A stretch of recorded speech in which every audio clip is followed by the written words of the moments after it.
Йенс Фойгт, Жереми Руа и Томас Де Грант все още с 20 секунди преднина, макар през последните 3 км тази разлика въобще да не се е намалила, Камене. Остава 20 секунди и това е положението. Основната група не може да скъси тази минимална разлика от 20 секунди.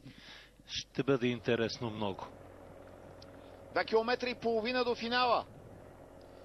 Quick-Step продължава да са активни в челото, продължава да задават високото темпо. Къде са обаче HTC? HTC в техните редици лечат и Тони Мартин, и Дани Пейт, и Мартин Велиц, но няма нито един чисто изявен спринтьор. Това прави впечатление. Спринтьорите може би на HTC ще бъдат в терено Адриатико. И тук е една интересна новина, която прочетах преди 10 дни, че през тази година Марк Кавендиш е решил да участва и в трите големи обиколки, Камене. И да кара и в Джирото, и в Тура, и в Vueltата. Една доста тежка задача. Той може по проста причина, че той гони само етапни победи и ще гледа да хваща контролното време. Докато може. И фанелката за най-добър спринтьор в тези обиколки. Това ще му е целта, защото до този момент той няма победа в крайното класиране в надпреварата по точки за спринтьорите. Да влизаме в последен километър, така че сега изцяло да видим тук как ще се развият нещата. Кой от тези състезатели ще има най-свежите крака за спринт?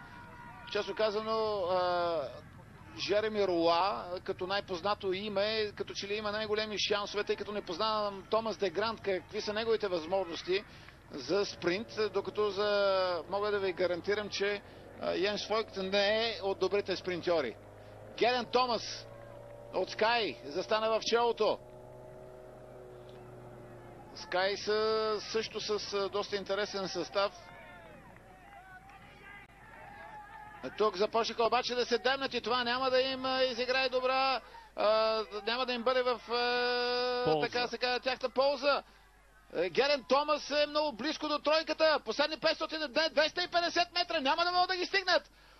Ето че Де Грант тръгна. Томас Де Грант тръгна. Жереми Руа се опитва да го дублира, но няма да може. Така че ще имаме изненадваща победа в първият етап на Париж-Ница. Томас Де Грант е първият, който печели. Жереми Руа и Йенс Фойгт не можаха въобще да се противопоставят на този спринт, който демонстрира младия Томас Де Грант.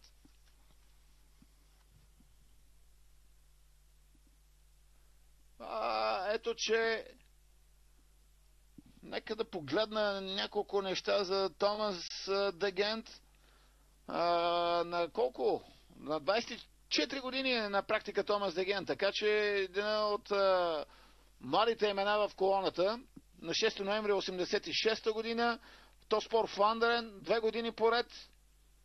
Сега е във Вакан Солей, като до този момент има 6 победи във всички състезания, в които участва, но това безспорно е най-голямата победа в неговата кратка все още състезателна кариера.